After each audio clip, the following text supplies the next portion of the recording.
Magandang araw mga kaibigan.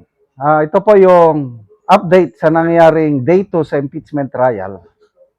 Ang pinag-uusapan is yung articles of impeachment na kung saan ang vice presidente natin nag-pronounce ng threat laban sa Pangulo, uh, First Lady at ang dating House Speaker. Yan ang pinag-uusapan ngayon. So, rinepresenta ang mga ebidensya, mga witnesses.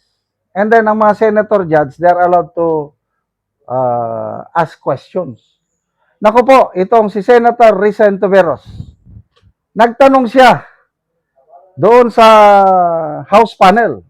Ang tanong niya is, yung bang ginawa ng Vice Pangulo ay isang criminal offense? Yun ba ay isang impeachable offense? Yan po ang tanong. Sinagot naman ng private prosecutor. Sinagot. Yes. I am 110%. Sabi ng House prosecutor, yung private prosecutor, I am 110%. Mamaya, nung papunta na sa defense, nagsalita si Senator Judge Pia Cayetano. Sabi niya, the Senator Judge Risa, sinupalpal niya na si Risa. The question of the Senator Judge Hontiveros, he is now making a closing statement. Yun na po yung kabuuan ng trial na ito, which is very improper.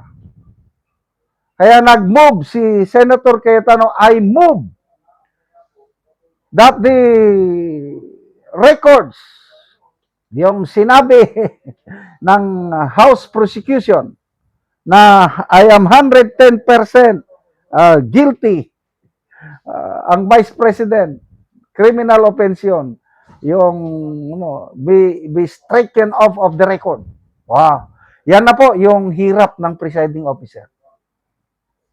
In fairness, magaling si Senator Escudero as a presiding officer. He is trying his best to be fair. Kaya kung si Gatchalian pa, ang presiding officer ngayon, wala na.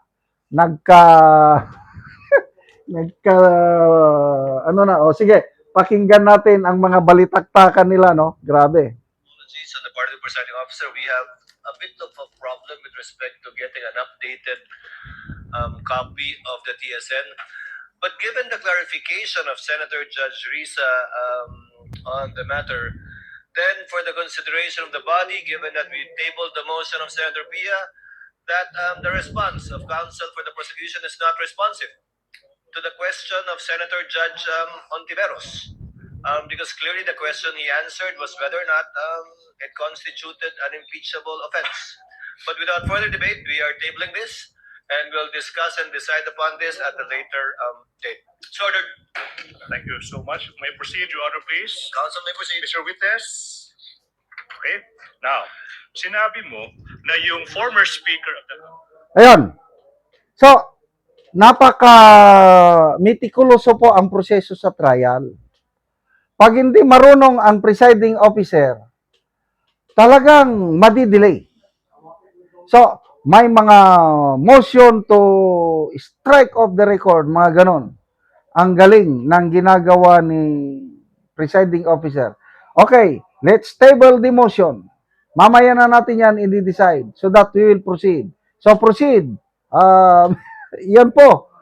Kaya, I think it's a blessing in disguise na si Senator Escudero ang nailagay dyan na presiding officer. Otherwise, kung si Gatchalian, wala talaga yung kaalam-alam sa proseso sa trial.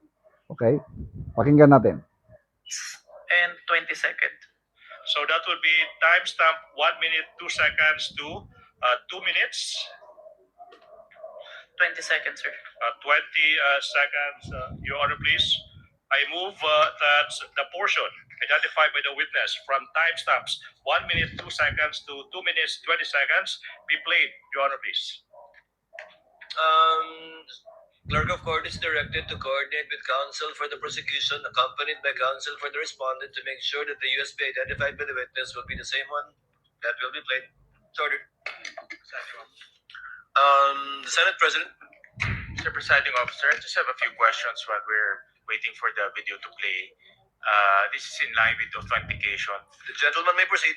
Yes, 2 minutes. At sa ating ginong testigo, narinig ko kanina ilang beses yung open source investigation. Anong ibig sabihin ng open source investigation? Ang ibig sabihin po nun is nag-gather po ako ng iba't ibang information na available sa internet wherein anyone can access po yung data na yun.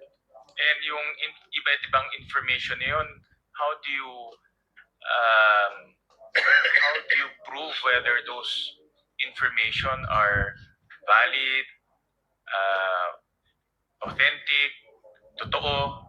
In the age of fake news ngayon, ang dami ng mga information na lumalabas. Yung pinagkuhanan ko, Your Honor, ng mga information na yun is from the official websites and official web pages po Okay. to ensure that the contents is accurate. Okay.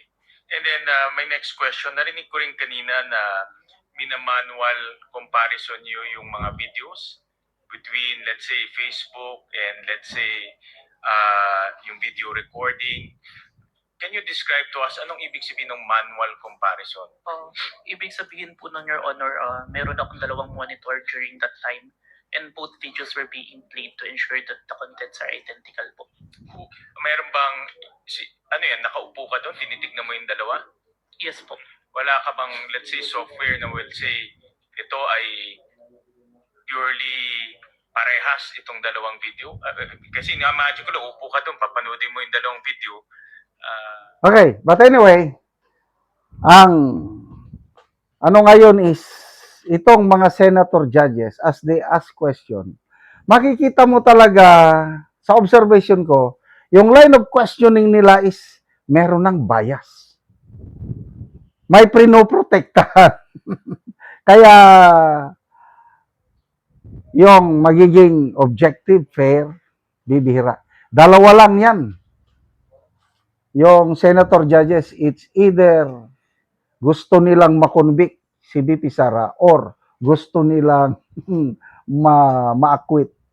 Except, para sa akin observation ka, the presiding officer is doing his best to be fair in handling the trial. And I salute presiding officer Escudero. Salamat mga kaibigan sa inyong pagsubaybay sa channel nito. Nakakatulong kayo ng malaki sa tribong Talandig ng Bukidnon dahil ang income natin sa channel nito is pantulong po sa tribo. Namimigay tayo ng libreng yero at pako para makapagpatayo sila ng mas maayos na tirahan. Panoorin niyo ang video nito. Ni anak ko diri sa balay sa Natabangan ug Giro. So mauna ni ang iyang balay nga pag-atupan karon.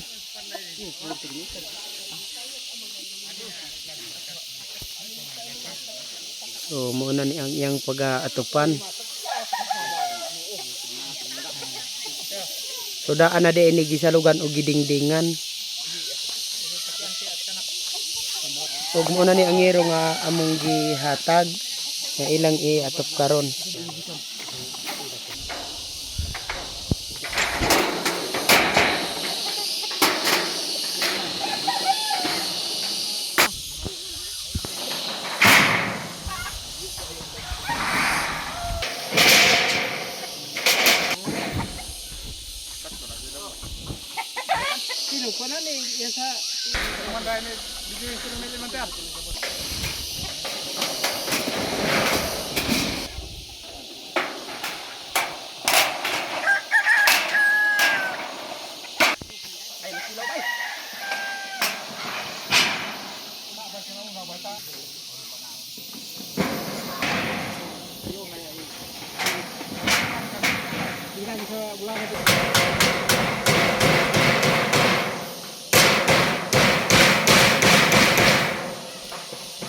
Magkaroon naman na gyud sa pag-atop ang ginatabang nga Giro, so makita nato nga nag-atop na gyud ang natabangan ani.